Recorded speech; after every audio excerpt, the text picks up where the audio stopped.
제가 설거지를 할 때 가까워서 자신이 원하는 것을 하고 갔어요. 저는 그대로 얼어붙어 있을 수밖에 없었죠. 거실 바닥을 걸레질할 때도 손자는 저에게 와 주었습니다. 안녕하세요. 환갑이 넘은 여자입니다. 남편을 먼저 보내고 혼자 산지 10여 년이 되었네요. 손자와 있었던 일을 누군가에게 털어놓고 싶었는데 이곳에 털어놓게 되었네요. 저는 20대 초반에 결혼을 했습니다. 저보다 13살 많은 호랩이 말이죠. 남편은 이혼남으로 딸 하나를 키우고 있었습니다. 시어머니가 딸을 돌봐주었고 남편은 일을 하고 있었죠. 시어머니에게 남편은 늦둥이 막내였습니다. 그 당시 시어머니의 연세가 70을 훨씬 넘겼을 때였어요. 남편은 한참 사업을 키우고 있을 때였습니다.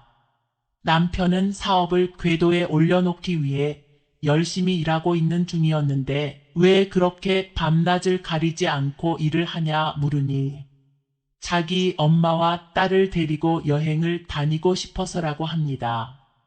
평생 고생만 하신 어머니와 여행을 많이 다니고 싶다고 하더군요. 일도 열심히 하고 효심도 지극한 남편의 모습이 너무 좋아 보였습니다. 그래서 저는 그 어린 나이에 무턱대고 남편의 집으로 들어가서 살기 시작했어요. 시어머니와 트러블이 전혀 없었던 것은 아니었지만 그런대로 잘 지냈습니다. 시어머니는 80을 넘기지 못하고 돌아가셨고 저는 계속 남편의 딸을 제 딸이라 생각하고 사랑으로 키웠습니다. 저는 아들 둘을 낳았습니다. 딸은 저에게 늘 잘했어요. 딸은 사춘기가 되면서 저와 좀 서먹한 관계가 되었습니다.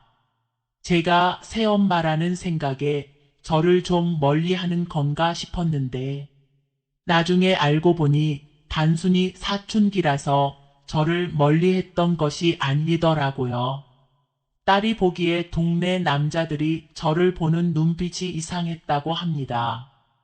동네 남자들끼리 저에 대해 입에 담지 못할 천박한 말들을 수군대는 것을 들었다고 합니다.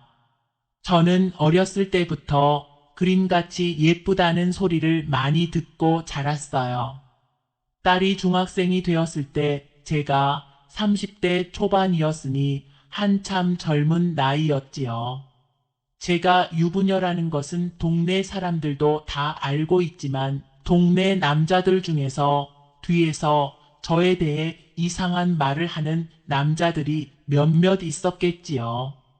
딸은 고등학교 때 남자친구를 집에 데리고 온 적이 있었습니다. 딸의 남자친구에게 저는 맛있는 음식을 해주고 잘해주려 노력했어요. 며칠 후에 딸은 저에게 사소한 것을 가지고 성질을 부렸습니다. 왜 그러는지 모르겠고 답답하기만 했죠.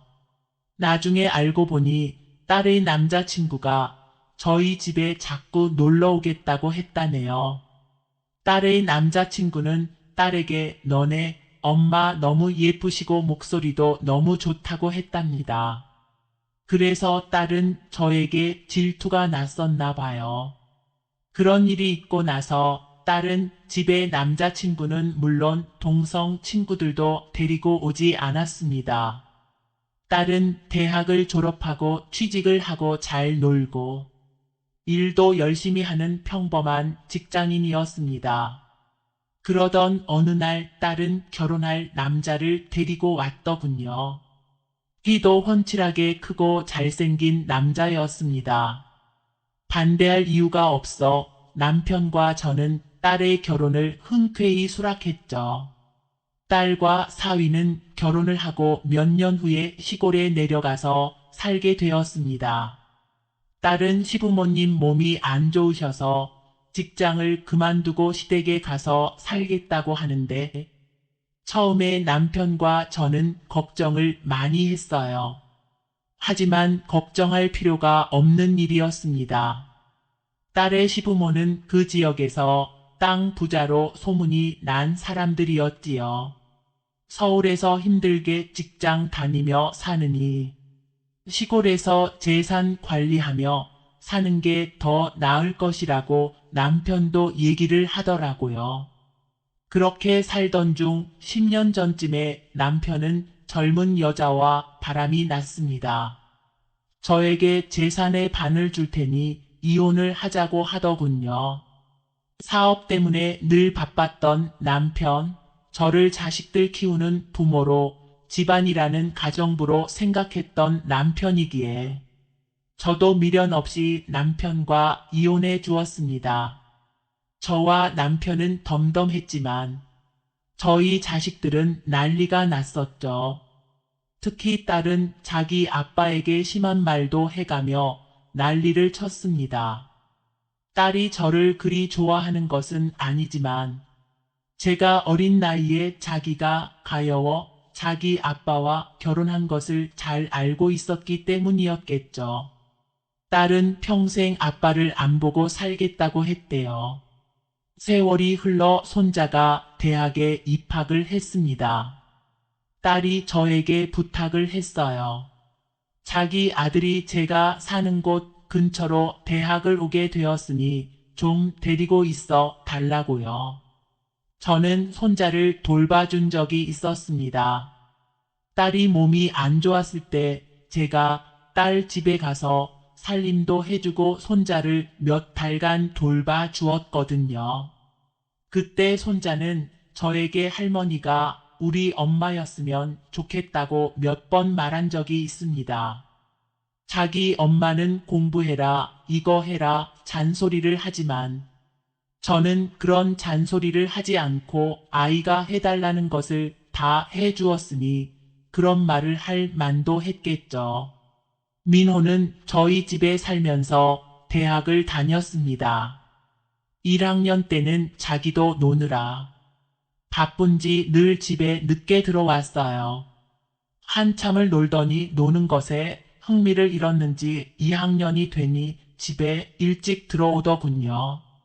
민호는 키도 크고 덩치도 크지만 저에게는 늘 아가로 보였습니다.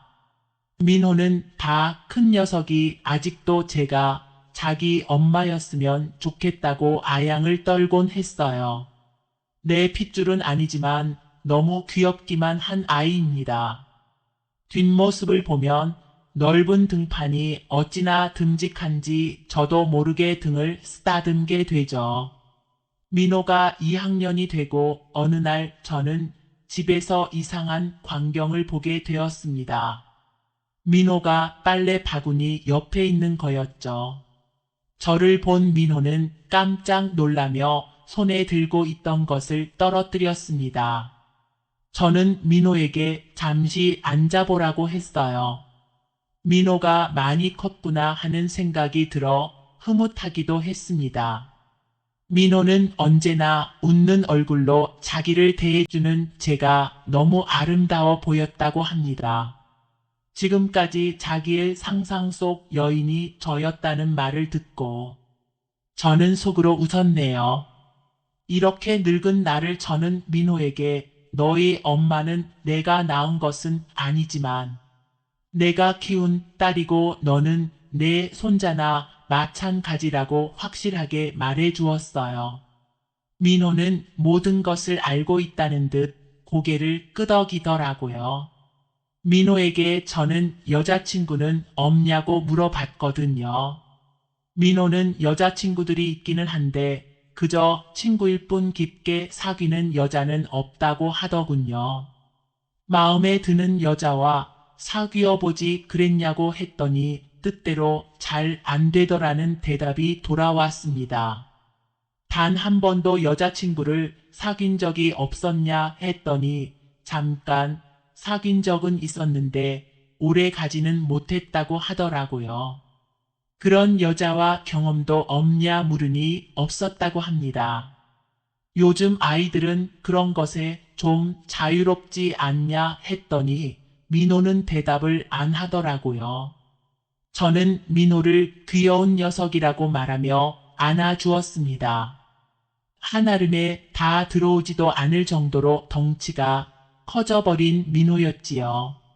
민호는 저에게 자기를 왜 혼내지 않는 것이냐 묻더군요. 내가 건강하게 자라고 있다는 증거일 뿐이라고 생각한다 말했습니다. 민호는 자기 엄마 같았으면 자기를 엄청 혼냈을 거라 하더라고요. 저는 한참 혈기왕성한 손자가 얼마나 힘들까 하는 생각이 들어서 민호에게 물어봤습니다. 많이 힘드냐고 물었더니 한참 대답을 못하고 뜸을 들이던 민호는 고개를 끄덕이는 것으로 대답을 대신했어요. 여자친구를 사귀는 것도 잘 안 되고 호기심만 많다는 것이었습니다. 속으로 웃음이 나더라고요. 애써 웃음을 참았습니다. 그리고 저는 민호에게 힘들어도 조금만 참으면 좋은 여자친구가 생길 것이고 자연스럽게 모든 것이 해결될 것이라고 말해주었죠. 민호는 절망스러운 눈빛으로 저를 쳐다봤어요. 그 눈빛이 얼마나 애절한지 몰라요. 옛날에 남편이 저를 쳐다볼 때 그 눈빛이었습니다. 저는 묘한 기분을 떨쳐 버리기 위해서 민호에게 힘들어도 어쩌겠냐는 말만 반복했죠.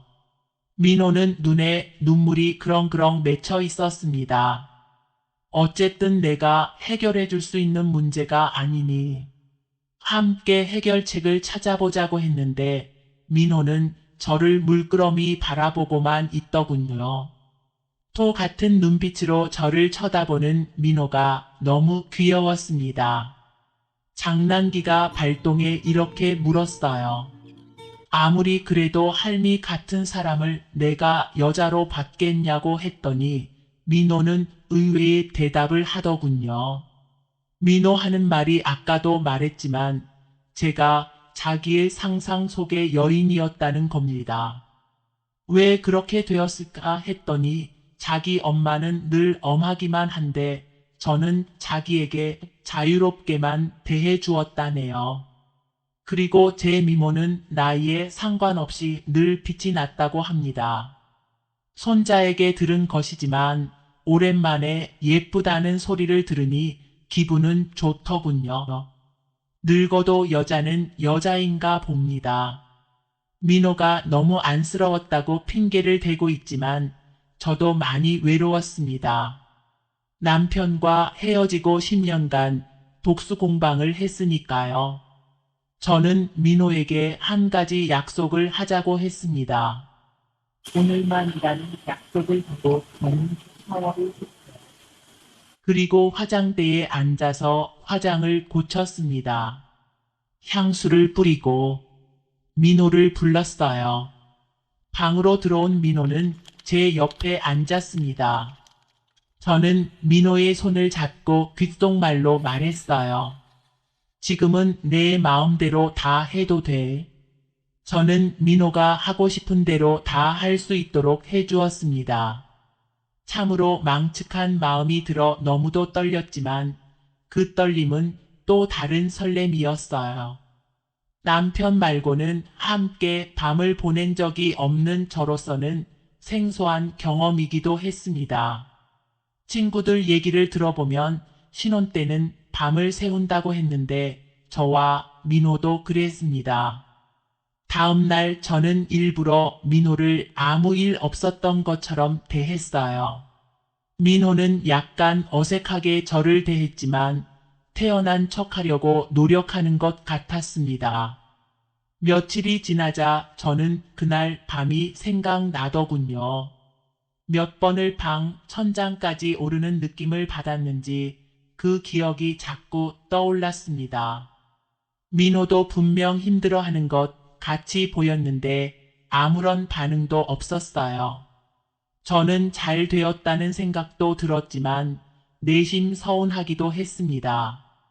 민호는 아마도 오늘만이라는 약속 때문에 절제를 하고 있는 듯 했어요.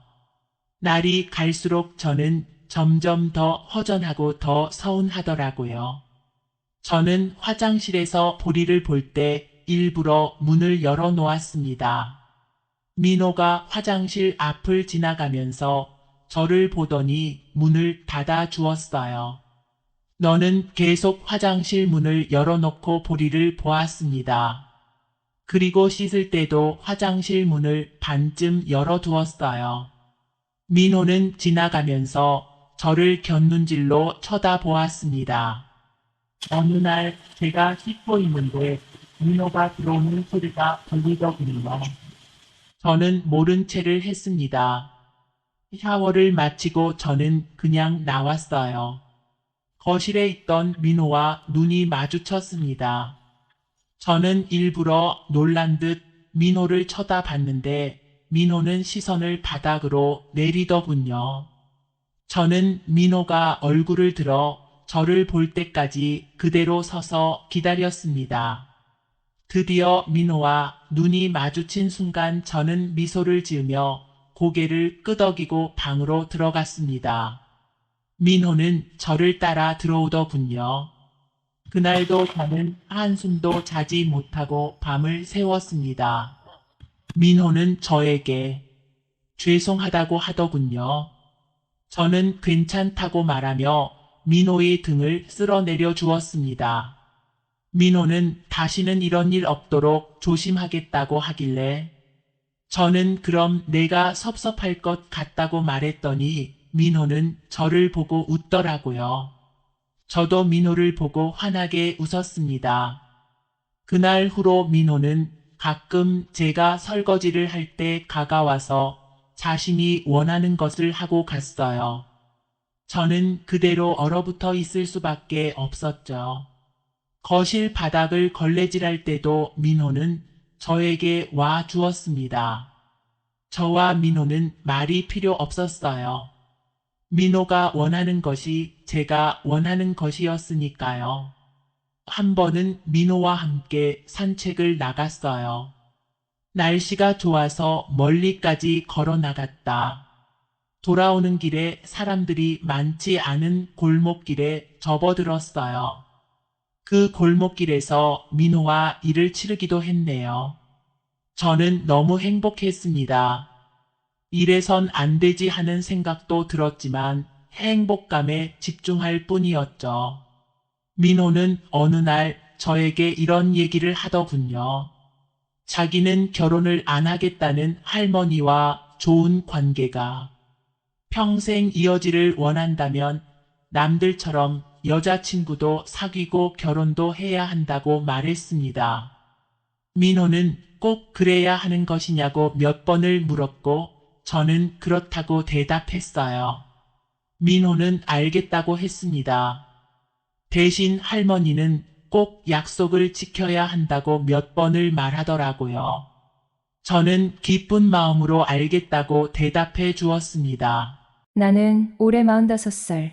아직 장가를 한 번도 못 가본 노총각이다. 설상가상으로 전세 사기를 당해 전 재산을 날려버렸고 지금은 작은 원룸에 의지해 살아가고 있다. 모든 게 무너진 것 같은 상황에서 그나마 위안이 되어준 건 바로 주인 여자였다. 62살의 그녀는 10년 전 교통사고로 남편을 잃었고 3년 전 하나뿐인 아들이 결혼의 집을 떠난 뒤로 줄곧 혼자 지내고 있었다. 아마 그런 이유에서였을까. 그녀는 나를 마치 아들처럼 따뜻하게 대해주었다. 총각, 오늘 뭐 먹었어? 밥 안 챙기면 몸 상한다. 그녀는 종종 밥상을 차려주곤 했다. 밑반찬이 떨어졌을 때도 이거 갖다 먹어. 너무 짜면 물에 헹궈 먹어도 되라며 밑반찬을 챙겨주었다. 그 따스한 마음은 삭막한 내 삶의 작은 위로가 되었다. 그녀의 마음 씀씀이에 보답하고 싶었다. 그래서 자연스럽게 원룸 관리 일을 도맡게 됐다. 어두운 복도에 전구가 나가면 갈아 끼우고 쌓인 우편물을 정리하며 종종 옥상도 청소했다. 어쩌면 나는 그녀에게 아들이 떠난 빈자리를 조금이나마 채워주는 존재였을지도 모른다. 밥 플러팅이라고 해야 할까요? 처음엔 그저 소박한 식사였어요. 그녀가 정성껏 차려준 된장찌개와 달걀 후라이 한 접시. 먹어봐요. 간 맞는지 좀 봐줘. 하며 내밀던 그녀의 얼굴은 조금은 어색하고 쑥스러워 보였죠.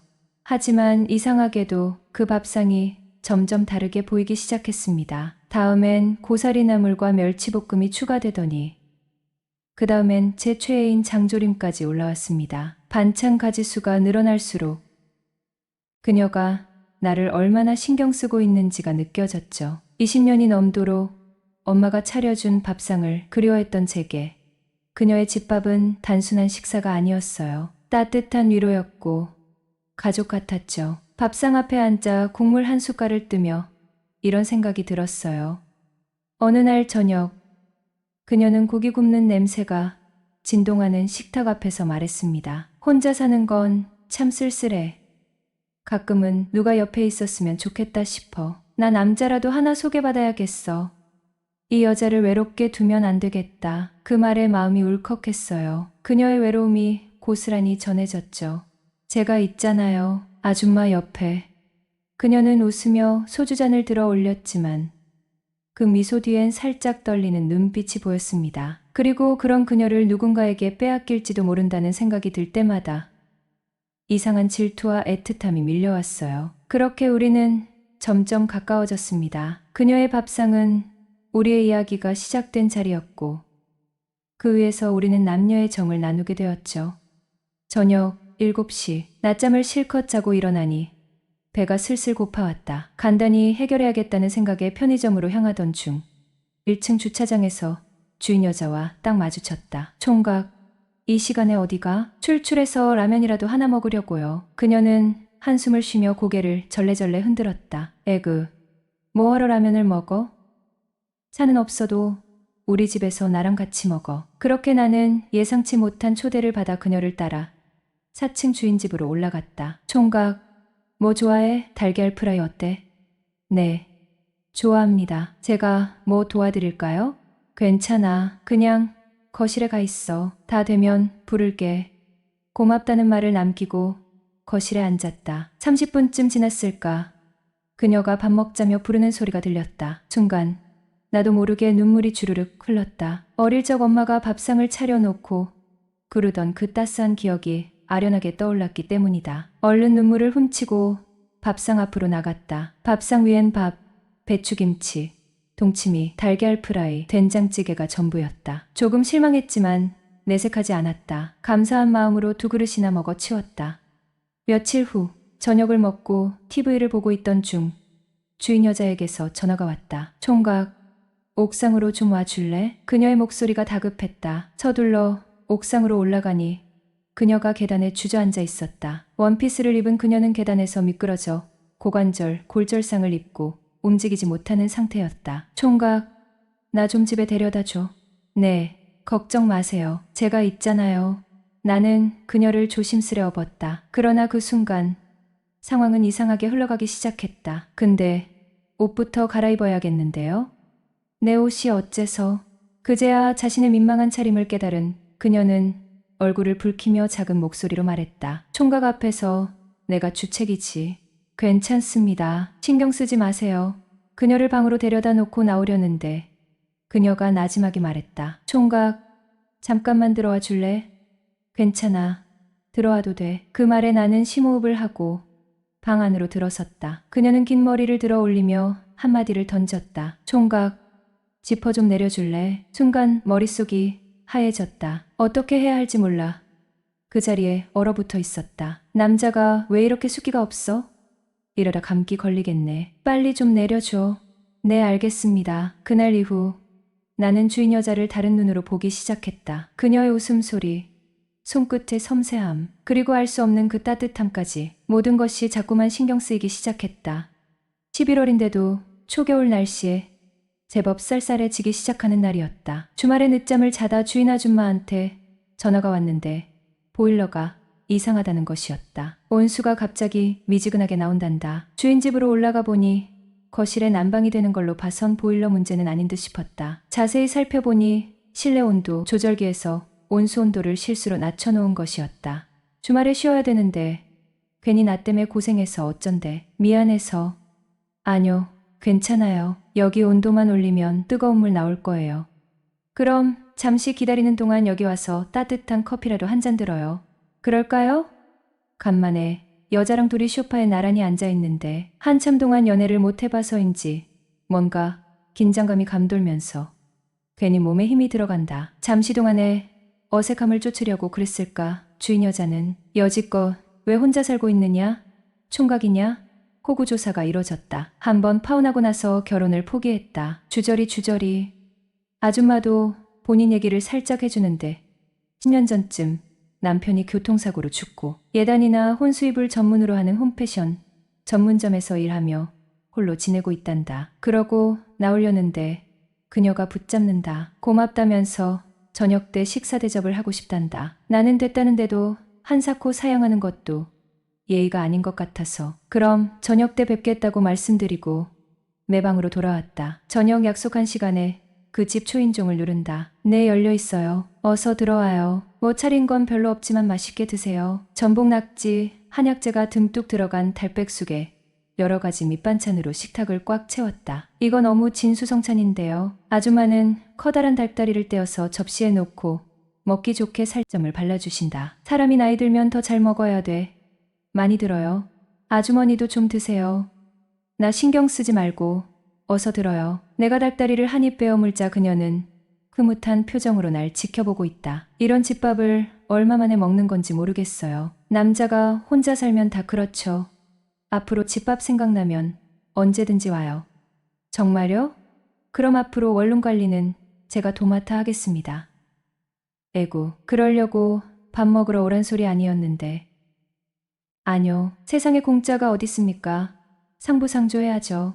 상부상조? 그래요. 서로 돕고 살면 좋잖아요. 더군다나 서로 필요한 때 말이죠. 호호호, 서로 돕는 거 좋네.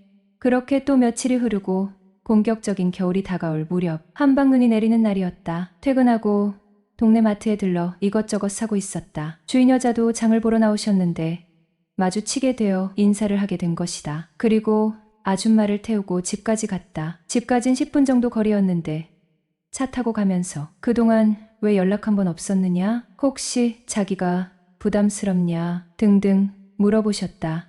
그래서 내가 아줌마랑 계속 연락하고 지내며 찐으로 대형사고 칠 것 같아 일부러 피했다고 하니 혼자서 별 걱정을 다 한다면서 그러지 말고 이따가 자기 집으로 저녁 먹으러 오란다. 종종 집밥도 좀 먹고 그래야지. 라면만 먹으면 몸 상해라고 하시며 그래서 시간에 맞춰 4층 주인 집으로 향했다. 집안에서 이제 막 끓기 시작하는 김치찌개 냄새가 진동을 하고 그녀가 반갑게 맞아주었다. 김치찌개에 갓김치, 보쌈김치, 계란말이를 들고 오고 마지막에 밥까지. 그렇게 주인 여자와 둘만의 식사가 시작되었다. 총각은 사귀는 여자친구 없어?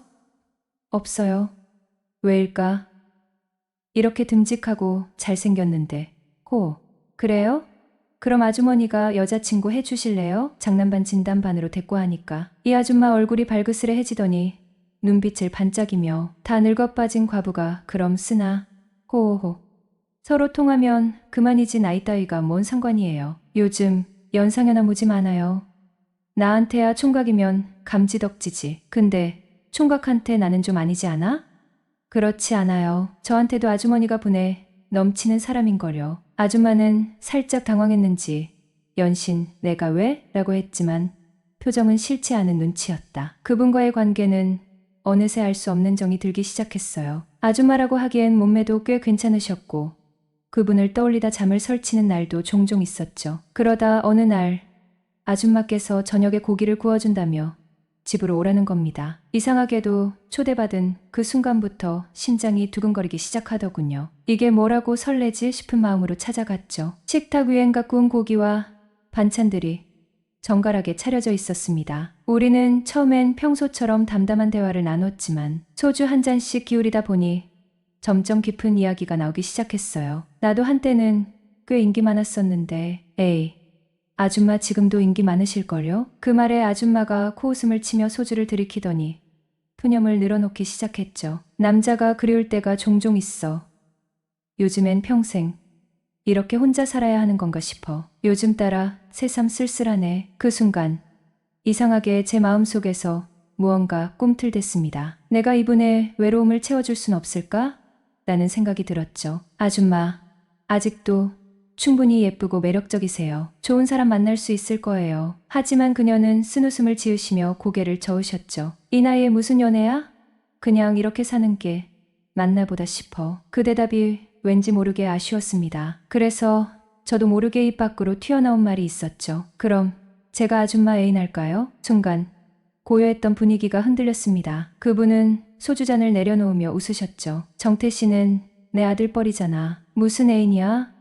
그런데 저는 물러설 수 없었어요. 심장이 두근거리며 말했습니다. 저는 진심이에요. 아줌마만 괜찮다면 외로울 때 기댈 수 있는 친구가 되어 드릴 수 있어요. 그분의 눈이 커졌습니다. 놀란 듯한 표정으로 저를 바라보시더니 한참을 침묵하셨어요. 그 순간의 긴장감이란 저는 어쩌면 잘못된 말을 한 게 아닐까 후회하기 시작했죠. 그런데 그분이 조용히 입을 여셨습니다. 진짜 지금 진심으로 말하는 거야? 저는 더 단호하게 대답했어요. 우리 서로 돕고 기대면서 살아가면 좋지 않을까요?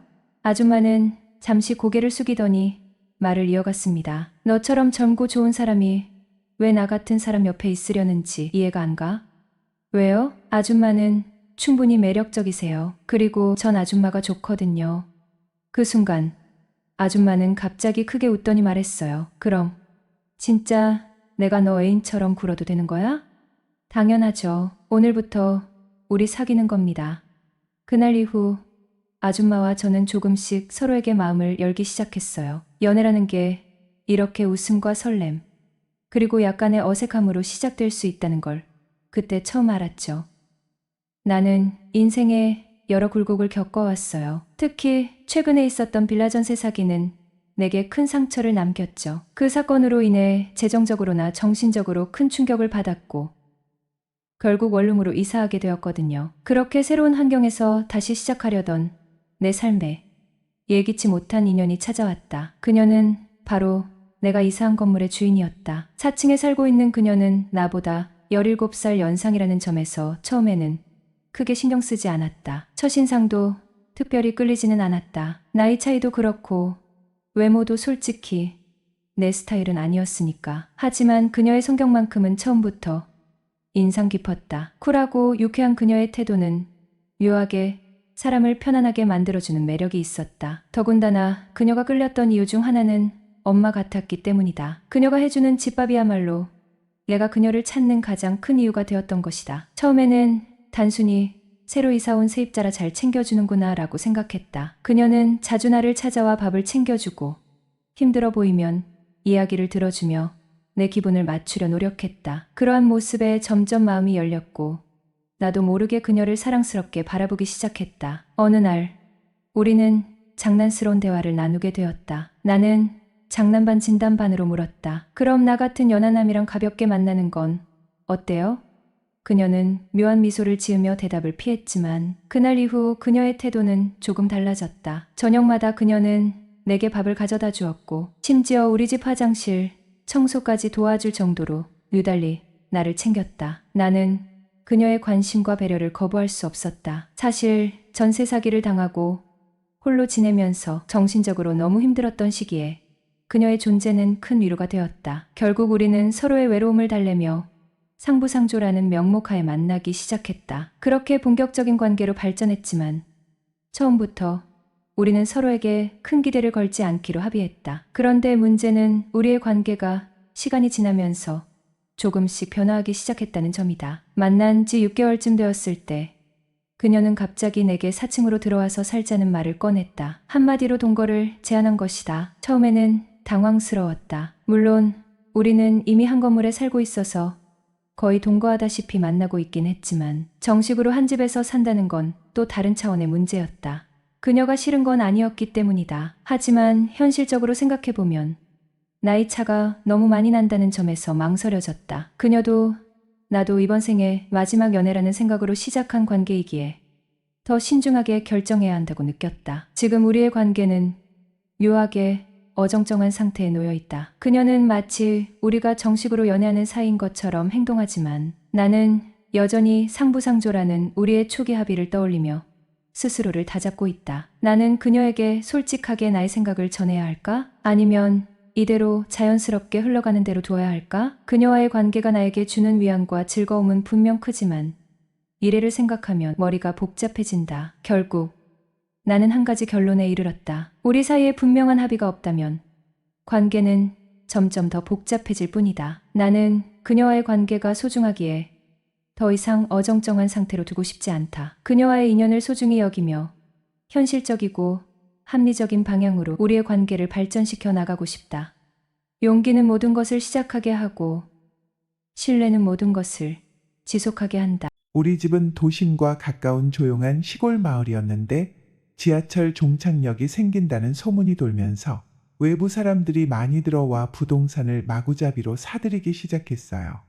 여기저기 경지정리 사업이 벌어졌고 전원주택과 농막이 생겨나서 외부 사람들이 들어와 살거나 주말 농장으로 이용하는 사람이 늘어나 유동인구도 늘어났어요.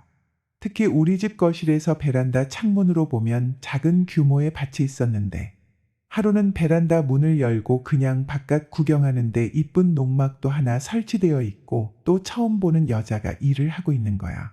작년 겨울에 평당 100만 원에 팔렸다고 하더니 햇빛을 가리려고 모자에 천을 둘러 얼굴을 가리고 마스크도 쓰고 있었고 옷은 얇은 긴팔의 몸빼 바지를 입고 있었죠.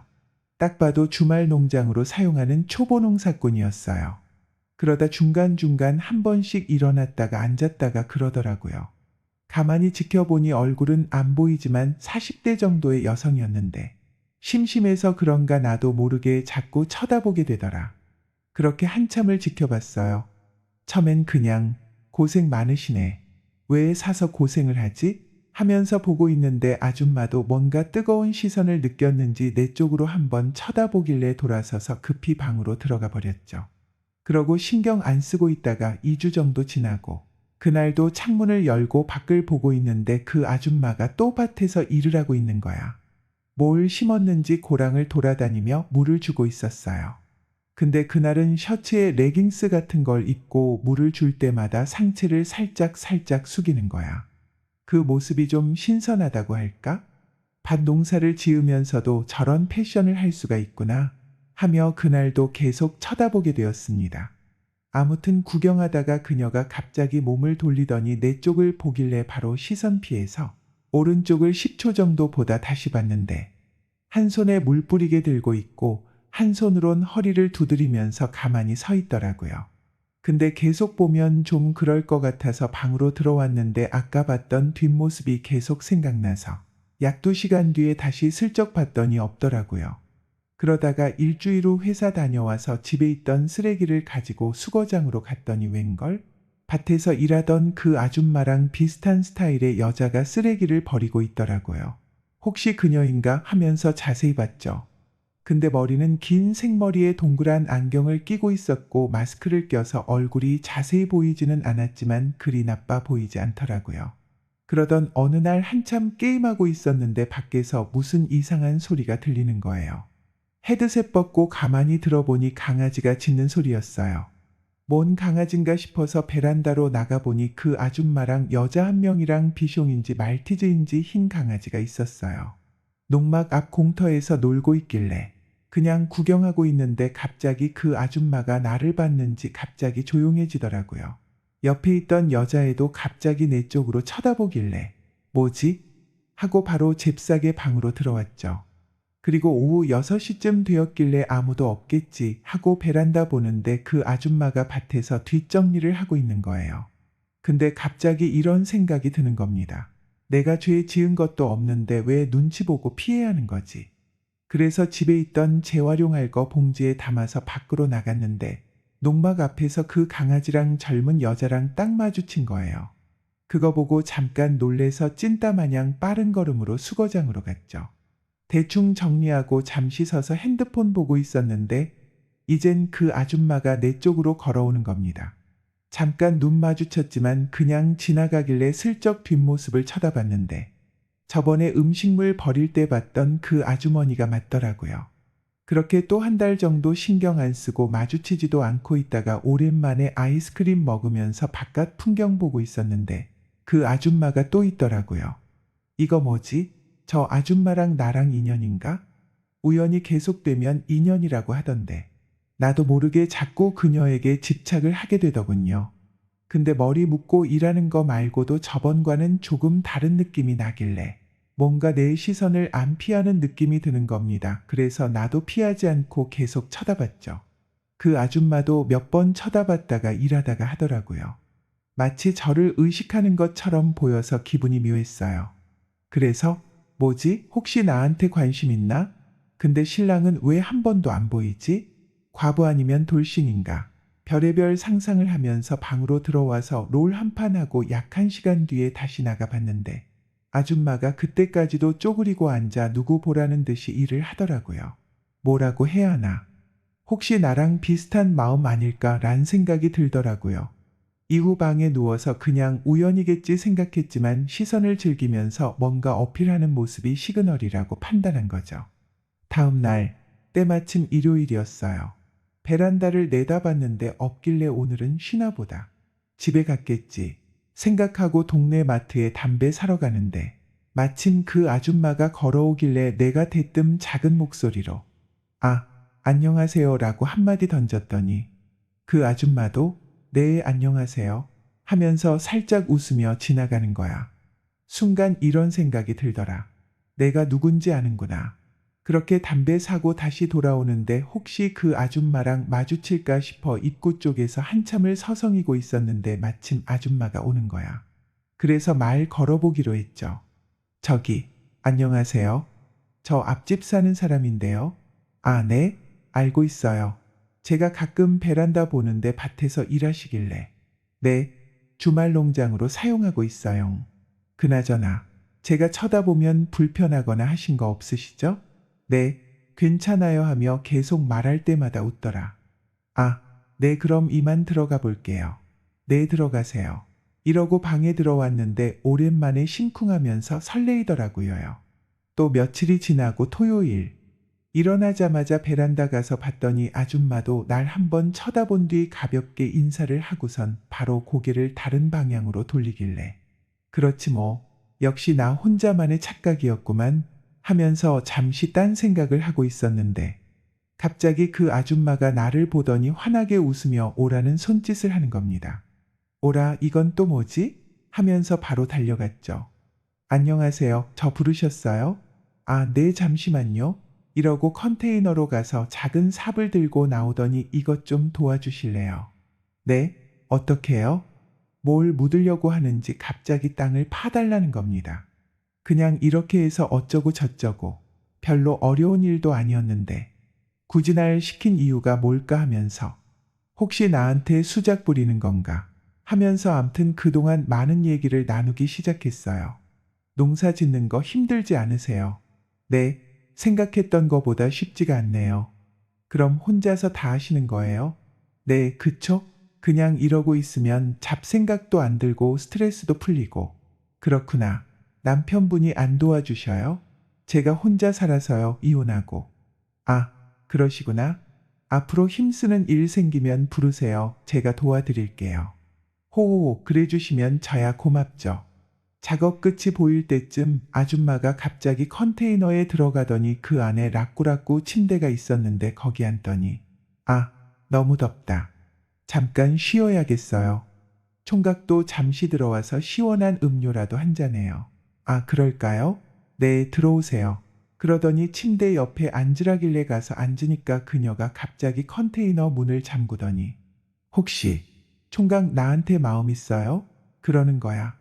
그래서 마음까지는 모르겠고 관심은 있어요. 그랬더니 저 솔직히 너무 외롭거든요. 총각이 쳐다보는 것만으로도 잠을 설쳤어요. 이러는 겁니다. 네? 깜짝 놀라서 혹시 나이가 어떻게? 45살입니다.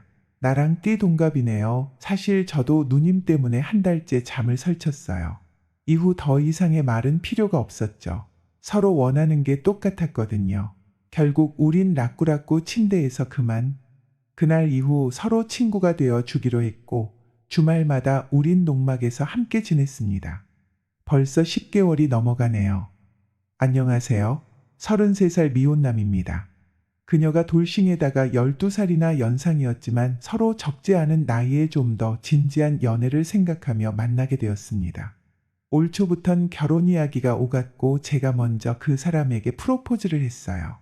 나만큼 그 사람도 행복해하고 있다고 생각했고, 나만큼 그 사람도 나를 사랑하고 있다고 생각했는데 저 혼자만의 착각이었던 건지, 그 사람은 내가 아닌 다른 사람이 좋아졌다며 이별을 통보해 왔습니다. 눈물도 안 날 정도로 뜬금없던 이야기라 그저 멍하기만 했는데, 저한테 그러더군요. 처음엔 어린애가 관심 가져주니 잠깐 바람 쐬는 것처럼 만났던 거다. 나도 이렇게 좋아질 줄 몰랐다. 하지만 결혼은 아닌 것 같다. 용서가 안 되겠지만 용서해주라. 망치로 크게 한 대 맞은 것처럼 멍했고 말문이 막혀 웃음만 나왔습니다. 처음 겪는 이별이라 이런 걸까요? 아니면 너무 사랑했기에 이런 걸까요? 사랑은 같이 했는데 왜 나 혼자만 이렇게 반송장처럼 살고 있는 거예요? 차라리 정답이 있다면 그 답이라도 찾아볼 텐데 아무것도 안 보이는 깜깜한 어둠에 갇힌 기분입니다. 어떻게 해야 이겨낼까요, 전? 얼마 전 아들을 장가보낸 엄마예요. 한때 아들의 가슴을 씻을 수 없는 상처를 입혔던 저에게는 이번 아들의 결혼식이 남다른 의미로 다가왔습니다. 과거에 제가 벌였던 과오와 그로 인해 맺어진 인연 때문이었죠. 부모라면 누구나 내 자식만큼은 나보다 나은 삶을 살길 바랄 겁니다. 저 역시 그랬으니까요. 하지만 세상 일이 어디 내 마음대로만 되나요? 그래서 본의 아니게 어미로서 하지 말아야 할 짓을 하고 말았네요. 지금으로부터 15년 전, 저는 남편의 외도로 힘든 시간을 보내야 했어요. 더욱이 용서할 수 없었던 건 남편의 외도 상대가 다름 아닌 제 고향 친구라는 거였어요. 고등학교를 졸업하고 함께 서울의 상경에 동고동락해온 친구는 제게 있어 친자매보다 가까운 사이였고 누구보다 속 얘기를 많이 나눈 친구예요. 그래서 배신감은 이루 말할 수 없었죠. 썩은 가지 잘라내듯 쳐낼 수 있는 대상이 아니라는 게 가장 큰 문제였어요. 함께 해온 시간이 길었던 만큼 제 기억 속엔 친구와의 추억이 가득했거든요. 그러니 기억이 살아있는 한 영원히 고통스러울 수밖에요. 남편이요? 남편한테는 그다지 미련이 없었어요. 신혼 초부터 여자 문제로 말썽을 피워온 인간인지라 애저녁에 마음에서 지웠거든요. 그럼에도 부부의 연을 끊지 못했던 건 하나뿐인 아들 때문이었어요. 내 아들이 부모의 이혼 때문에 남들한테 손가락질 받게 하고 싶지 않았거든요. 그런데 그 마지막 신념마저 무너지게 한 사건이 벌어진 거예요. 바로 제 아들의 한마디 때문이었죠. 제발 내 탓 좀 하지 마. 지긋지긋해. 나 때문에 참고 산다고? 웃기시네. 엄만 그저 혼자 살 용기가 없었던 거야. 그러니까 내 핑계 좀 대지 말라고. 그 말을 듣는 순간 저는 망치로 머리를 3개 얻어맞은 것처럼 정신이 멍했어요. 지도 남자라고 아빠 편을 드는 꼴을 보니 억장이 무너지더라고요. 애비고 자식이고 꼴도 보기 싫었어요. 이 인간들과 더는 한 공간에 머물기 싫을 정도로요. 그래서 결심을 하게 된 거예요. 집을 나오기로요. 저리 싫으면 중이 나와야지 어쩌겠어요. 어디 나 없이 니들끼리 잘 살아봐라 하는 심정이었죠. 홧김에 짐을 싸들고 집을 나오긴 했는데 막상 나와보니 갈 곳이 없더라고요. 당연하죠. 지금껏 집안 살림만 하고 살아온 제가 갈 곳이 어딨겠어요. 제일 친한 동물하고 하나 있는 건 철천지 원수가 돼버린 마당에 말이에요. 그렇다고 친정으로도 갈 수 없었어요. 이날 이때까지 효도도 한번 못하고 그렇게 산 주제에 40줄에 들어 남편과 자식 버리고 집 나왔다는 말을 어떻게 해요? 알르니 죽지. 막막한 심정에 정처 없이 길을 걸으며 한참을 울었어요. 살면서 남의 가슴에 못 박은 적도 없고 남보다 더 갖겠다고 악다구니를 써본 적도 없는데 왜 나한테 이런 시련이 닥친 건지 억장이 무너지더군요. 그렇게 몇 시간을 걸었나 몰라요. 날은 저물고 갈 곳 없는 발걸음은 제 가방보다 더 무거웠어요. 그래, 몸 내일 곳이나 찾자 했는데 맙소사, 여관비가 3만 원이나 하지 뭐예요. 그땐 제가 세상 물정도 모르던 때라 여관비 3만 원이 크게 느껴졌어요. 그래서 입술만 달싹이고 있었는데 여관 주인은 방달라는 말도 않고 서 있는 제가 한심해 보였는지 한숨을 쉬며 손가락으로 길 건너 찜질방을 가리키더군요. 정 안 내키면 여기서 이러지 말고 길 건너 찜질방이나 가봐요. 거긴 7,000원이면 될 거요. 3만 원도 손 떨려 못 쓰는 인사가 무슨 주변머니로 집은 나왔나 몰라? 비꼬는 듯한 여관 주인의 말투에 그동안 억누르고 살았던 분노가 순식간에 터져나왔어요. 아줌마가 뭘 한다고 그래요? 내가 집을 나오든 말든 아줌마가 무슨 상관이냐고요. 3만 원이요? 그깟 돈이라면 나도 있어요. 그러니까 함부로 말하지 마세요.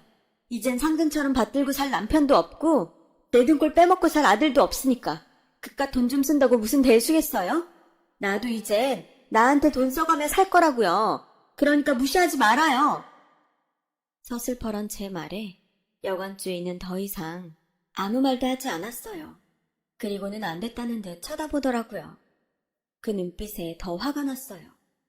나를 동정하는 듯한 눈빛에 자존심이 상했거든요. 서글펐어요. 내가 뭘 잘못했다고 처음 본 사람한테 이런 동정을 받아야 하나 싶었거든요. 친구 부인이랑 바람난 남편놈이나 친구 남편이랑 노란한 친구년이나 그런데도 지 아빠 편을 드는 아들이나 다 꼴보기 싫었어요. 그런데 그보다 더 싫은 건 바로 저였죠. 이런 와중에도 돈 3만 원에 벌벌 떠는 제 자신 말이에요. 그래서 분풀이하듯 소리쳤어요. 여기 3만 원 있어요. 방 주세요. 씩씩거리며 지갑에서 10,000원짜리 3장을 꺼내 내밀었더니 아주머니가 애처로운 눈으로 저를 보더라고요. 그리고는 방 열쇠를 내주었어요. 그렇게 저는 싸구려 여관방에서 무려 열흘이나 보내게 되었어요. 그러던 어느 날이었죠.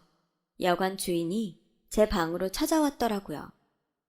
무슨 사정이 있는지는 내 모르겠지만 어지간하면 집에 들어가요. 남편이랑 자식도 있을 텐데 언제까지 여관방에서 이러고 있을 거야. 나야 돈 벌고 좋지만 그래도 이건 아니지. 그러니 그만 집에 들어가요. 네? 이것도 인연이라고 그간 정이 든 여관 주인은 제 걱정을 해주었어요. 그 마음 때문인지 아니면 그동안 받아본 적 없는 위로 때문인지 저는 제 상황을 털어놓게 되었죠. 그러자 주인 여자는 자기 일처럼 광분하더니 며칠 뒤 제게 일자리를 알선해 주었어요. 그깟 논팽이 있고 자기 힘으로 벌어서 신나게 쓰고 살라고요. 여자는 자기 몸 건사할 돈만 있으면 혼자 사는 게 이득이야. 미쳤어? 바람난 남편에 싹퉁머리 없는 아들 뒤치다꺼리하며 살게. 일단은 먹고 잘 곳이 필요하니까 입주 가능한 곳으로 들어가는 게 좋을 거야. 그동안 살림만 하고 살았으니 남의 집 살림도 할 수 있을 거 아냐. 여관 주인 소개로 간 곳은 중소기업을 운영하는 사장님 집이었어요. 그곳에서 저는 입주 가정부로 일하게 되었는데 주인집 내외가 인품도 좋고 일도 힘들지 않아서 지낼만 하더라고요. 그 집에서 한 3년 정도 일했을까요? 어느 날 집으로 남편이 찾아왔더군요. 여보, 내가 죽을 죄를 지었어. 그러니 이제 그만 화 풀고 집에 갑시다. 내가 용서해달라는 말은 안 할게. 하지만 우리 영민이 생각은 해야지. 그게 요즘 통 마음을 못 잡고 살아. 흥신소를 통해 제가 있는 곳을 알게 된 남편은 울먹이며 제게 사과를 하더군요. 하지만 이미 마음에서 멀어진 남편의 사과는 그리 제 마음에 닿지 않았어요. 하지만 내 배로 나온 자식놈은 못내 사무치도록 그립더군요. 그래서 아들놈 근황을 물었더니 글쎄, 당신 나가고 마음을 못 잡더니 얼마 전엔 누구랑 싸웠나 얼굴이 엉망이 돼서 왔지 뭐야. 게다가 눈을 심하게 다쳐서 하마터면 실명할 뻔했다고. 그 말에 정신이 번쩍 들었어요. 그래서 그 길로 남편과 함께 집으로 달려가 3년 만에 아들을 만났어요. 그 사이 키는 삐쭉 커서는 제대로 먹지도 못했는지 피부는 거칠하고 삐쩍 골았더라고요. 그 모습을 보니 얼마나 가슴이 미어지던지 그간 야속했던 마음은 눈 녹듯 사그라져 버렸고 이게 모두 내 탓인 것만 같아 눈물이 멈추지 않았어요. 그래서 그 길로 주인집 사모님한테 그만두겠다고 했어요. 아들 때문에라도 내가 집에 들어가야 할 것 같다고요. 처음엔 월급을 인상해달라고 이러는 줄 알았던 사모님은 얼마를 올려주면 되겠냐고 묻더군요. 사모님, 설마 제가 자식 새끼 팔아서 돈을 올려받겠다고 이러겠어요? 같은 자식 키우는 입장끼리 어쩜 그런 생각을 하세요? 3년 넘게 저를 봐오셨으면서 저를 그렇게 모르세요? 정말 서운해요, 사모님. 제가 울먹이며 한 소리 했더니 사모님은 너무 미안해하시며 사과하셨어요. 그리고는 의외의 제안을 하더라고요. 네? 파출로 나와달라고요? 어차피 돈은 벌어야 하잖아요. 그럴 거면 딴 데 가서 벌 생각 말고 우리 집에 파출로 오면 되잖아요. 우리 유경이도 아주머니한테 정이 너무 많이 들었고 바깥 양반도 아주머니 음식이 입에 맞다고 좋아하거든요. 어때요? 생각 있어요? 따지고 보면 나쁜 조건은 아니었어요. 이렇다 할 기술도 없는 제가 어디서 그런 큰 돈을 벌 수 있겠어요. 그래서 하겠다고 했어요. 그렇게 저는 집에 돌아와 살면서 입주 가정부로 살던 집에 파출로 나가게 되었어요. 3년 만에 집에 들어간 저는 나 때문에 아들 녀석이 다친 것만 같아 아들을 볼 때마다 죄책감에 시달렸어요. 혹여 우리 애가 삐뚤어지기라도 한다면 그건 모두 내 탓이라고 생각했죠. 다행히 그 후로 아들은 예전의 모습으로 돌아가 착실히 학교 생활을 해 나갔어요. 그게 어찌나 고맙던지 몰라요. 그 후 아들은 그동안 떨어졌던 성적을 만회하느라 누구보다 열심히 공부를 했어요. 그리고 그 노력은 결코 헛되지 않았죠. 서울에 있는 사년대 대학에 장학금을 받고 들어갔거든요. 없는 살림에도 열심히 해준 아들이 자랑스러운 나머지 눈물이 다 나더군요. 아들 때문에 집으로 돌아오긴 했지만 남편과는 여전히 냉랭한 사이였어요. 물론 남편은 저와 잘 지내보려고 무진장 노력을 하긴 했지만 제가 완강히 거부하자 곧 제 풀에 꺾이더군요. 그러거나 말거나였죠. 이런 내막을 모르는 시집 식구들은 제가 남편 할 길을 우습게 한다며 불만이 이만저만이 아니었어요. 특히 시어머니가요. 넌 뭐가 그렇게 잘나서 네 남편을 그렇게 쥐잡대 잡고 사니? 니네 친정부모가 그러라고 가르치디? 아무리 보고 배운 게 없어도 그렇지 어디 시부모 앞에서까지 남편한테 그따위로 굴어. 네가 소박을 당해봐야 정신을 차리겠니? 소박이요? 그러고 싶으시면 그러세요. 근데요, 어머님, 지금 저한테 가정교육 운운하실 때가 아닌 것 같은데요? 예전에 아버님이 동네 다방 내지랑 유원지 놀러갔을 때 어머님이 아버님께 어떻게 하셨어요? 똥바가지 퍼부었던 거 기억 안 나세요? 전요, 그보다 더한 상황을 당했지만 그래도 그런 짓은 안 했어요. 제가 가정교육을 잘 받아서 어머님 아들이 무사한 줄이나 아시라고요. 어디 붙어먹을 게 없어서 자기 아내 친구랑 그러고 다닌대요. 제가 그 일을 생각하면 저 인간 똥물에 튀겨 죽여도 시원찮아요. 되지도 않는 시어머니 노릇하려다가 오히려 똥바가지를 뒤집어 쓴 격이 된 시어머니는 그 후로 제게 남편 문제로 타박은 하지 않았어요. 다른 문제로는 좀 했지만요. 하지만 전 그때마다 당신 아들 바람핀 얘기로 어머님 입을 틀어막곤 했어요. 결국 어머님은 당신 아들 잘못 탓에 돌아가시는 날까지 며느리 입을 가장 무서워하셨어요. 제 입장에선 이런 걸 전화위복이라고 해도 될런지 모르겠네요. 남편 또한 지은 죄가 있어서 제 앞에선 큰소리 한 번 못 내고 살았어요. 그렇게 과거와 싸워가는 사이 15년의 세월이 흘렀고 아들 녀석이 결혼하고 싶은 사람이 생겼다며 집으로 여자를 데려오겠다고 하더라고요. 평소에 내 며느리한테는 절대 시집살이 안 시키겠다 마음 먹었던 저는 약속 당일 아침부터 솜씨를 부려가며 음식 준비를 했어요. 다른 건 다 필요 없고 지들끼리 싸우지 않고 금슬 좋게 살면 그 이상 바랄 게 없겠다 생각하면서요. 하지만 며느리감 얼굴을 본 순간 생각이 달라지더라고요. 너 유경이 아니니? 글쎄, 아들 녀석이 데려온 여자가 바로 제가 입주 가정부로 일했던 사장님 댁 고명딸이지 뭐예요.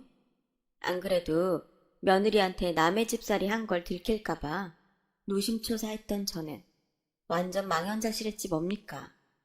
그래, 따로 아들을 불러 말했어요. 너 이 결혼 절대 안 된다. 내가 다른 거 안 바란다. 쟤 유경이만 아니면 돼. 쟨 절대 안 돼. 하고 많은 여자 중에 왜 하필 쟤니?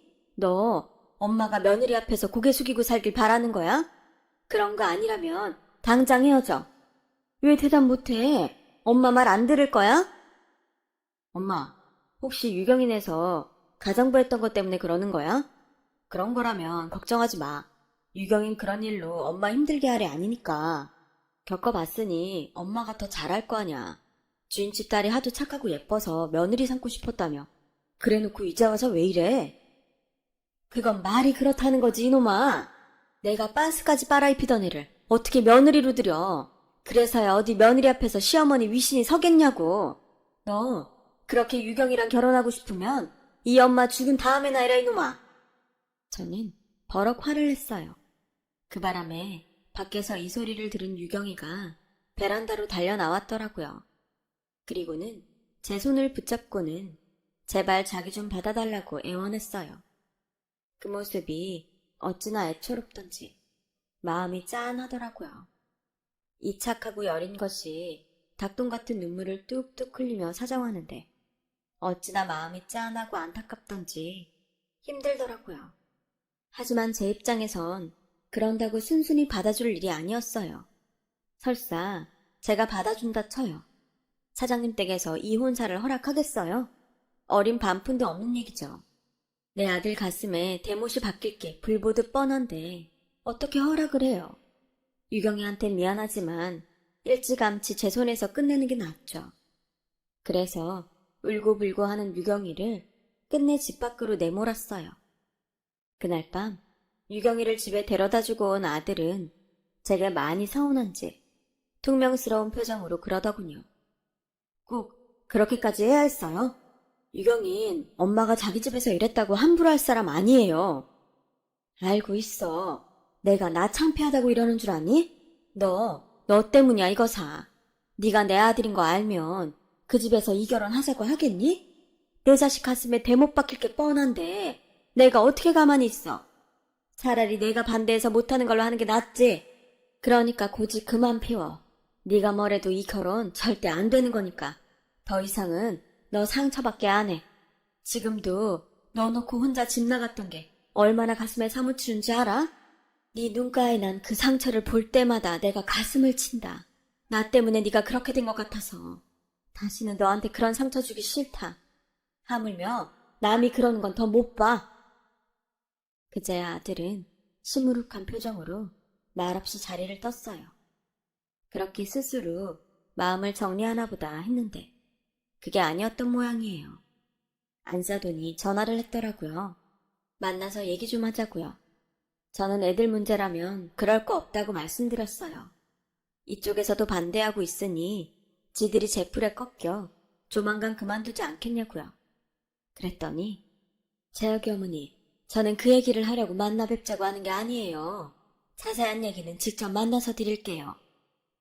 그렇게 해서 양가 내외는 서울 모처에서 만나게 되었어요. 남편이 어차피 결혼을 시킬 것도 아니라면 굳이 만날 이유가 있겠냐고 반대를 했지만 그래도 말은 들어봐야 할 것 같아서 남편을 데리고 약속 장소로 나갔어요. 그 집 일을 그만둔 지 7년이 넘었지만 소탈한 모습이 예전 그대로였어요. 안사돈은 저를 보자마자 들려와 두 손을 꼭 잡고는 그간 어떻게 지냈냐며 안부부터 물어왔어요. 그 덕분에 어색할 줄 알았던 분위기는 다행히 부드럽게 흘렀어요. 몇 마디 나누다 보니 오랜만에 만나는 친구처럼 그렇게 편할 수가 없었어. 저는 유경인에서 일하는데 안사도는 부리는 사람 대합을 하지 않고 마치 동네 언니처럼 친근하게 대해주었거든요. 그렇게 가벼운 일상 인사를 주고받으며 분위기는 부드럽게 흘렀습니다. 그러다 본격적으로 오늘 이 자리를 마련한 이유가 나오기 시작하면서 분위기가 무거워졌어요. 시작은 바깥서들이 열었어. 오늘 이 자리를 말하는 것 다름이 아니라 정훈이 어머니께 감사 인사와 함께 사과를 드리기 위해서입니다. 아시는지 모르겠는데 15년 전 우리 유경이가 한동안 방문을 걸어 잠그고 방에서 안 나온 적이 있지 않았습니까? 이 일을 물어도 대답도 않고요. 유경이를 통해서 며칠 전에야 그 이유를 듣고 얼마나 놀랐는지 모릅니다. 15년 전 제가 유경인에서 입주 가정부로 일한 지 반년쯤 된 때였어요. 유경이가 독서실을 간다고 나간 지 얼마 안 돼서 다시 집으로 돌아온 적이 있어요. 뭘 빠뜨리고 갔나 했는데 무슨 일이 있었는지 겉옷이 찢긴 채 속에 피가 묻어있더라고요. 게다가 잔뜩 겁을 집어먹은 얼굴로 금방이라도 울음을 터뜨릴 것 같았죠. 무슨 일이 있었냐고 물어도 대답도 않고 그대로 방으로 들어가 문을 잠갔어요. 그리고 며칠 동안이나 방 안에 틀어박혀 밥도 안 먹고 바깥 출입도 하지 않았어요. 사장님 내외가 아무리 방문을 두드리고 그렇게 불러도 요지부동이었어요. 학교도 가지 않은 채 말이죠. 그런 유경이를 보고 꺼낸 건 편지 한 통이었어요. 당시 유경이가 펜팔을 하던 친구가 보낸 편지였죠. 본인은 이름도 적히지 않은 편지 봉투에 장유경이라고만 적어보낸 편지였어요. 사장님 내외는 유경이 방 앞에 가서 편지가 왔다고 했더니 잠시 뒤 방문을 빼꼼 열고는 편지만 가지고 가더군요. 그리고 그날 밤 주방으로 내려와 제게 먹을 걸 달라고 했었고 며칠을 굶는 터라 쌀밥보다는 죽이 좋을 것 같아서 야채를 다져 야채죽을 만들어 주었죠. 죽 한 그릇 다 먹은 유경이는 내일은 학교에 갈 테니 아침에 도시락을 싸달라고 하더라고요. 비록 제 딸은 아니지만 자식을 키우는 입장에서 그 말이 그렇게 반가울 수가 없더라고요. 그래서 다음날 도시락은 평소 유경이가 좋아하던 반찬으로 싸주었던 기억이 나요. 바깥사도는 이야기를 이어갔어요. 독서실에 가다가 불량배들을 만나 몹시 짓을 당할 뻔했다지 뭡니까? 그런데 마침 근처를 지나던 중학생이 유경이를 구해주었다더군요. 그게 바로 사부인 아들인 정원입니다. 그 말을 듣는 순간 머리카락이 쭉 서버렸지 뭐예요. 머릿속에 떠오르는 일이 있었거든요. 제 아들이 실명위기에 처할 정도로 다쳐서 돌아왔다. 그 일이었죠. 그게 유경이를 구하려다 그랬더니 손이 부들부들 떨렸어요. 왜 안 그렇겠어요? 아무리 좋은 일을 하다 그런 거라지만 하마터면 내 자식이 눈이 멀 뻔했는데요. 생각이 거기까지 미치고 보니 이 결혼은 절대로 안 되겠다는 생각이 들었어요. 그때였죠. 안사돈이 제 손을 덥석 잡더니 다짜고짜 사돈이라고 부르지 뭐예요. 사돈, 우리가 이런 인연으로 다시 만날 줄 누가 알았겠어요? 우리가 인연은 인연이었나 봐요. 뭐라고요? 인연이요? 누가 그래요? 사모님한테는 제 아들이 자기 딸을 구해준 은인인지 모르겠지만 저한테 유경이는 내 아들을 병신 만들 뻔한 악연으로밖에는 안 보이네요. 사모님한테 유경이가 귀한 것처럼 저한텐 제 새끼가 중하니까요. 그리고요, 저는 이 결혼 결사 반대입니다. 내 눈에 흙이 들어가기 전에는 애들 결혼 절대 안 시킨다고요. 너무 화가 나서 온몸에 열이 확 오르는 기분이었어요. 그런데 그때 바깥사돈이 제 앞에 무릎을 꿇지 뭐예요. 그러자 안사돈도 얼른 무릎을 꿇었어요. 정훈이 어머님, 용서해 주십시오. 부모 마음은 다 같은 건데 저희가 생각이 짧았습니다. 내 자식이 귀하면 남의 자식도 귀한 법인데 정훈이 어머님 마음을 헤아리지 못했어요. 늦었지만 진심으로 사과드립니다. 막상 이렇게까지 과한 사과를 받고 보니 내가 더 못된 시어머니처럼 보이는 것 같아서 기분이 좋지만은 않았어요. 그래서 불편한 마음에 사부인을 억지로 이렇게 세웠어요. 제발 이러지 마세요. 이러시면 제가 뭐가 됩니까? 울고 싶은 사람 뺨치는 것도 아니고. 이러셔도 전 이 결혼 허락 못해요. 그러니까 그렇게 아세요. 유경아, 아줌마가 미안하다. 하지만 난 널 며느리로 들이기 싫어. 네가 싫어서가 아니라 우리가 만난 상황이 불편해서 그런 거니까 너무 상처받지는 말아다오. 미안하다. 저는 그 길로 자리에서 일어나 집으로 와버렸어요. 그런데 그날 밤 제 아들이 술에 잔뜩 취해 돌아왔더라고요. 아들은 저를 보자 제 어깨를 흔들며 자긴 유경이 아니면 안 된다고 울고불고 난리를 치더라고요. 이게 하다하다 술고장으로 지 엄마한테 반항하나 싶었죠. 그래서 아들 손을 뿌리치고 안방으로 들어와 버렸어요. 그렇게 며칠이 지났을까요? 옷 정리를 하다가 아들 옷도 치워줄까 싶어 아들 방에 들어갔는데 벽장 안쪽에 종이 상자가 하나 숨겨져 있더라고요. 뭔가 싶어 꺼내봤더니 편지들이었어요. 꽤 오래전에 받았던 편지들인지 겉봉투에 찍힌 우체국 직인이 다 날아가 희미하더라고요. 그런데 그때 제 눈에 확 들어온 이름이 있었어요. 보내는 사람 안에 적힌 이름이었죠. 장유경이라고 적혀 있었거든요. 그러면 안 되는 걸 알면서도 떨리는 손으로 수십 통이나 되는 편지를 다 읽어보았어요. 그리고는 바닥에 주저앉아 대성통곡을 하며 울었죠. 편지는 15년 전 유경이가 제 아들한테 보낸 편지였어요. 당시 아들을 버리고 집을 나왔다는 죄책감에 그 또래 애들을 보면 아들 생각에 하루 종일 기분이 우울하곤 했는데 그때마다 유경이한테 제 아들 얘기를 했었거든요.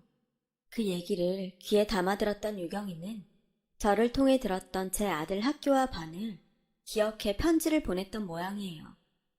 편지 내용은 하나같이 아들을 그리워하는 제 마음이 옮겨져 있었어요.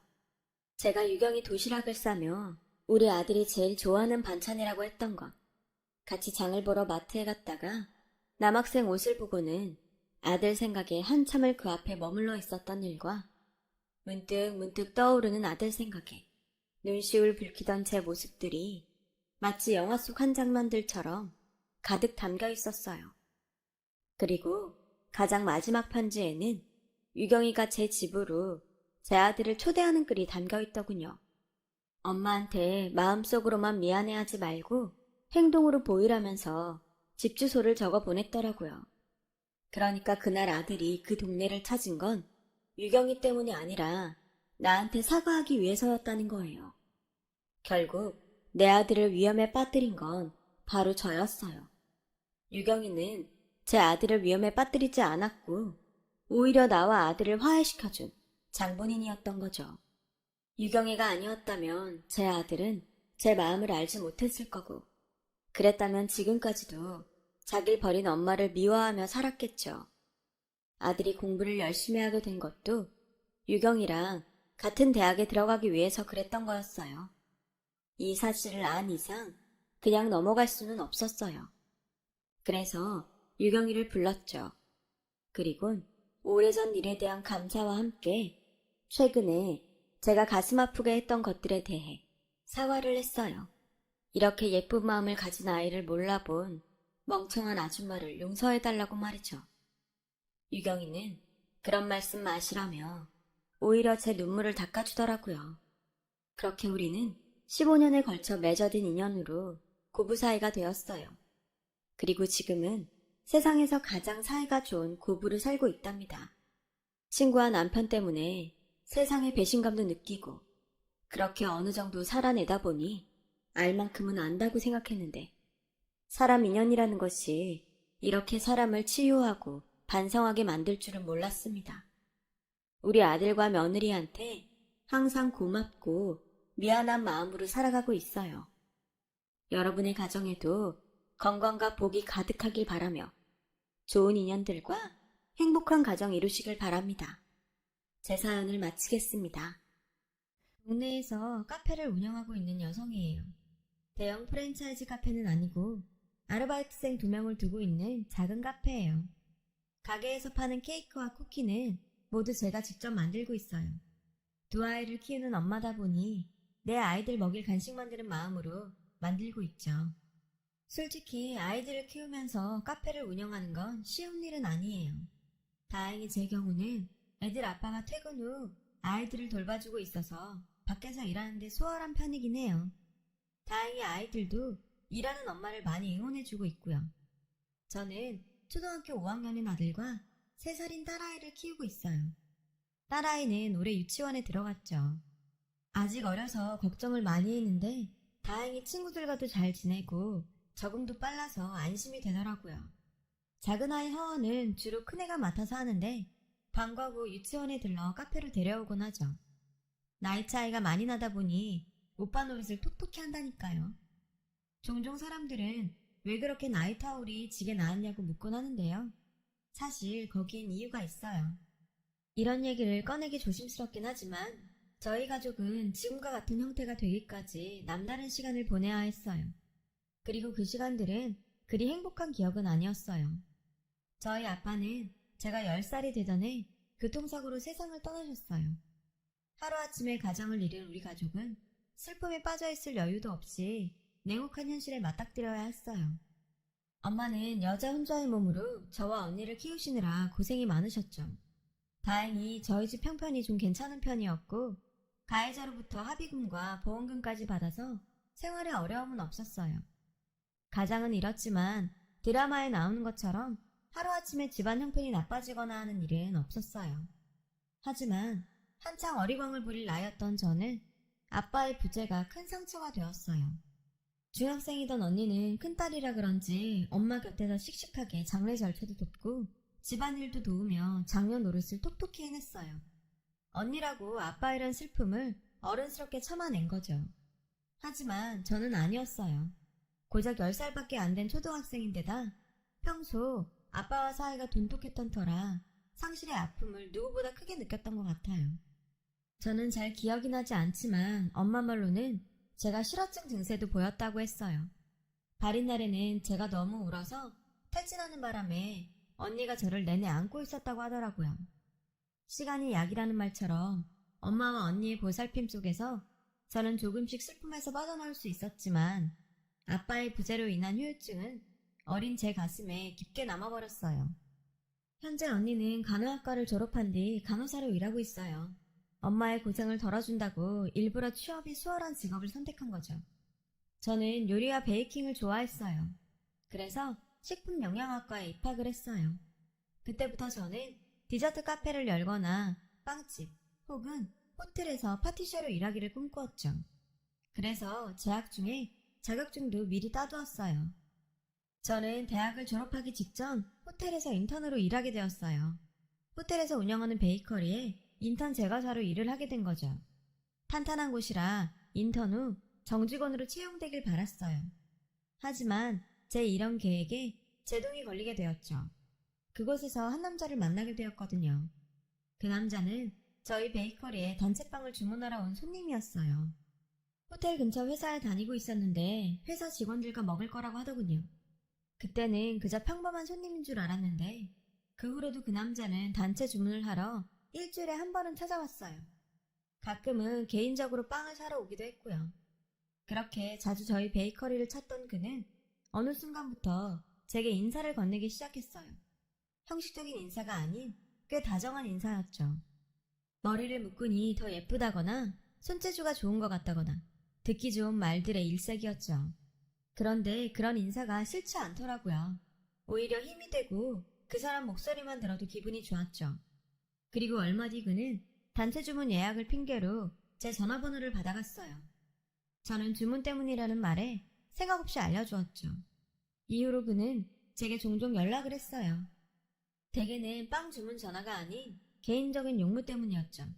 이를테면 혹시 오늘 커피 사다 드려도 될까요? 저녁 식사를 대접하고 싶어요. 등등 티나게 호감을 담은 전화통화였죠. 몇 번 거절을 하다가 저는 그와 함께 식사를 하게 되었고 그날 많은 얘기를 나누었어요. 그 남자는 제 어린 시절 이야기를 듣고는 고생이 많았겠다며 위로도 해주었죠. 저는 그의 다정한 모습에 빠져들었어요. 어린 시절 잊어버렸던 든든한 아빠의 모습을 보는 것 같았거든요. 결국 한 달도 안 돼서 저는 그와 교제를 하게 되었어요. 남자는 저보다 나이가 6살이나 많아서 주위에서 걱정하는 시선도 있었지만 저는 그저 든든한 그에게 빠져 있었죠. 만난 지 얼마 안 됐는데도 결혼까지 생각할 정도였어요. 제 졸업식이 한 달 앞으로 다가왔을 때 그는 저를 멋진 레스토랑에 데려갔어요. 그리고 식사가 끝날 무렵 제 앞에 고급 벨벳 케이스를 내밀고는 뚜껑을 열었죠. 그 안에 빛나는 반지가 들어있었어요. 소라야, 오빠랑 결혼해줄래? 청혼을 받은 저는 눈물을 흘렸어요. 제가 그토록 꿈꾸던 순간이었으니까요. 눈물을 닦느라 대답을 못하자 그는 갑자기 제 손을 꼭 잡았어요. 소라야, 난 앞으로 남은 인생을 너와 함께 하고 싶어. 너 없이는 안 될 것 같아. 그래서 이렇게 용기 내서 청혼을 하게 됐지만 솔직히 내가 너무 염치 없는 것 같아서 미안해. 저는 그게 무슨 말이냐고, 내가 이 순간을 얼마나 기다렸는지 아냐고 말하려고 했어요. 그런데 그 순간 자기 핸드폰에 있는 사진을 한 장 보여주지 뭐예요. 그가 어린 아이를 안고 있는 사진이었죠. 사실 나 3살짜리 아들을 키우고 있어. 애 엄마랑은 이혼을 했고. 뜻밖의 말에 저는 깜짝 놀랐어요. 진작 말했어야 했는데 그랬다간 네가 날 떠날까봐 두려워서 말 못했어. 내가 영유권을 가지게 된 건 애 엄마가 외도를 해서 이혼했기 때문이야. 그 후로 정말 아이만 키우면서 살려고 했는데 너를 만나고 새 출발하고 싶다는 욕심이 생겼어. 내가 이기적인 거 잘 알아. 네가 거절을 해도 할 말은 없지만 적어도 내 진심은 보여주고 싶었어. 지금 같았으면 말도 안 된다 생각했을 거예요. 다시 생각해본다고 했겠죠. 하지만 당시 저는 어리고 철이 없던 때라 제 눈에 그 사람이 그저 아내의 외도에도 불구하고 자식을 책임지려는 성실한 아버지로 보였어요. 그를 통해 그토록 그리워했던 아빠의 모습을 떠올렸죠. 저는 결국 남자의 청혼을 받아들였어요. 부족하지만 좋은 엄마가 될 수 있도록 노력하겠다고 말이죠. 그는 고맙다며 평생 저에게 감사하는 마음으로 살겠다고 하더군요. 그 다음날 저는 바로 그의 집에 가서 아이를 만났어요. 아이와 하루 빨리 친해지고 싶었거든요. 아이는 친할머니가 봐주고 계셨어요. 어머님은 그리 깐깐한 분은 아니었어요. 저를 보시자 어려운 결심을 해주어서 고맙다며 아들이 전처에게 받은 상처가 커서 평생 혼자 애 키우고 살지 않을까 걱정하셨다더군요. 그러시며 제게 정말 고맙다고 하셨어요. 이런 저의 결정에 저희 집은 한바탕 난리가 났어요. 엄마는 그 자리가 어떤 건지 알기는 하고 이런 결정을 했냐시며 머리를 싸매고 누우셨어요. 언니도 언니대로 충격을 받았고요. 그 얘기를 들은 남자는 하루가 멀다 하고 저희 집에 찾아와 저희 엄마와 언니를 설득했어요. 자신의 처지는 누구보다 자신이 잘 안다며 그래서 더더욱 저를 아끼고 보살피며 살겠다고 말이죠. 처음엔 거들떠도 안 보던 엄마는 솔직하고 한결같은 그의 모습에 조금씩 마음을 누그러뜨리셨어요. 그리고는 있는 그대로의 그를 봐주셨죠.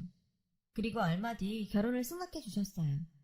남자의 아이는 3살이었지만 말도 어느 정도 했고 의사소통도 가능했어요. 저도 아이도 처음엔 어색하기만 했어요. 육아 지식이 없었던 저는 인터넷 검색을 통해 아이와 친해질 방법을 생각했어요. 퇴근하고 매일 찾아가서 같이 놀아주고 과자나 쿠키도 만들어주었죠. 결혼 준비를 하는 몇 달 동안 대부분의 시간을 아이와 친해지는 데 썼어요. 지성이면 감천이라고 하죠. 저는 결혼식 전에 아이에게서 엄마라는 소리를 들을 수 있었어요. 마음을 연 아이는 저를 잘 따랐어요. 엄마, 엄마 하며 저를 먼저 안곤 했죠. 그 모습이 그렇게 사랑스럽더라고요. 가족들과 지인들의 걱정 속에 저는 결혼식을 무사히 마칠 수 있었어요. 남편도 남편이지만 저는 아이가 너무 예뻐서 이런 아이를 두고 바람을 피운 친모가 용서가 안 되더라고요. 저는 남편과 아이가 살던 집에 들어가 신혼살림을 시작했어요. 베이커리에서는 인턴 기간이 끝나고 정직원으로 전환을 시켜준다고 했지만 저는 육아를 위해 일을 그만두었어요. 지금 생각해보면 참 바보 같은 짓이었죠. 하지만 당시엔 그만큼 아이가 좋았고 꿈꾸던 결혼 생활에 취해 있었거든요. 아이는 나이 갈수록 제게 애착을 보였고 다른 아이들 앞에서 보란듯이 제 손을 잡아 끌며 엄마라고 부르곤 했어요. 그 모습을 보니 제 어린 시절이 떠올라 마음이 짠하더라고요. 처음에는 아이를 어색해하던 엄마와 언니도 시간이 지나자 달라지더군요. 언니는 조카 바보가 되어 아이를 위해 선물 공세를 이어갔죠. 그때까지만 해도 저는 제가 행복한 가정을 꾸리고 있다고 생각했어요. 그래서 스스로 뿌듯하기도 했죠.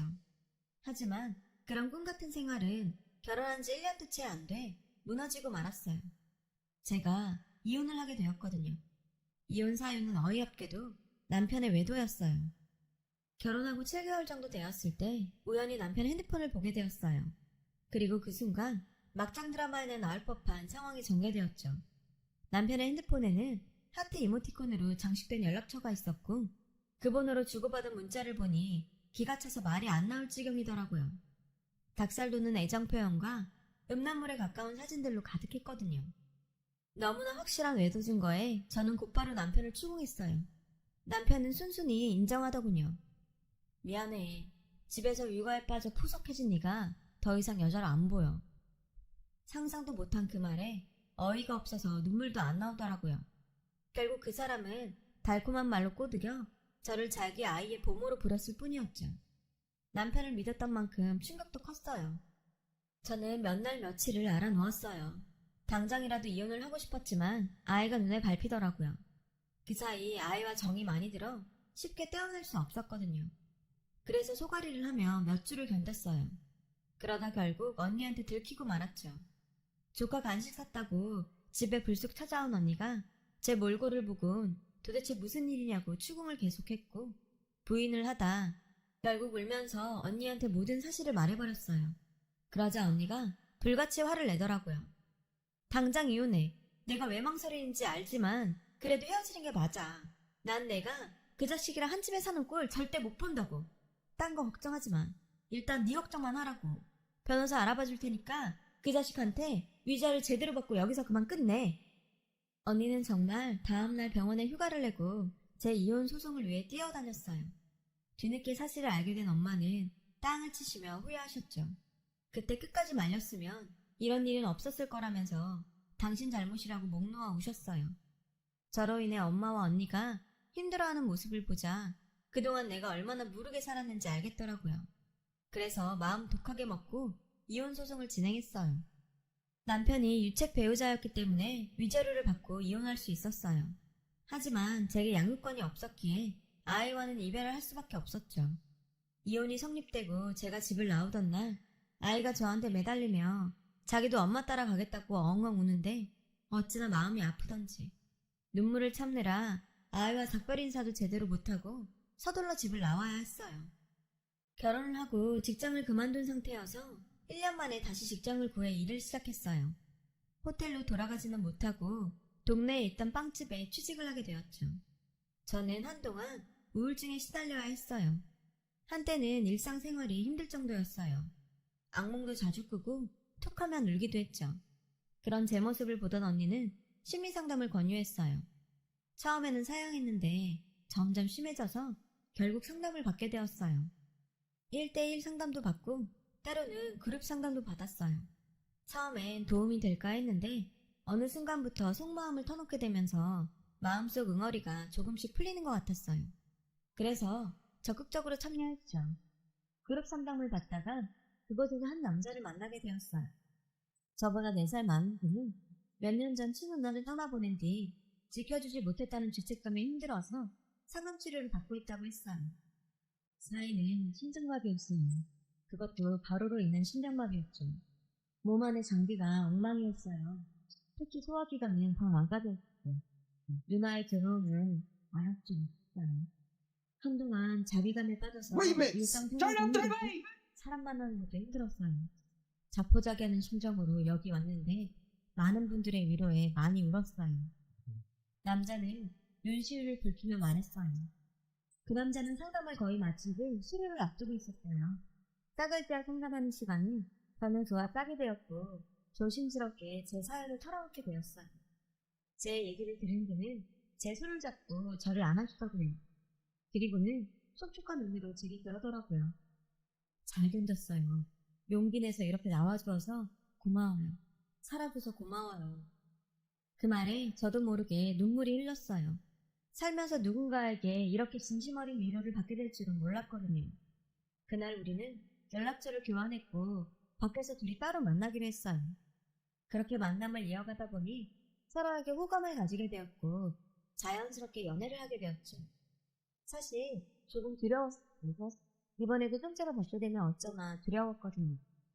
하지만 평생을 남자에 대한 트라우마를 안고 살 수는 없다는 생각이 들었어요. 그래서 용기를 내어보기로 했죠. 그는 절 많이 배려해 주었어요.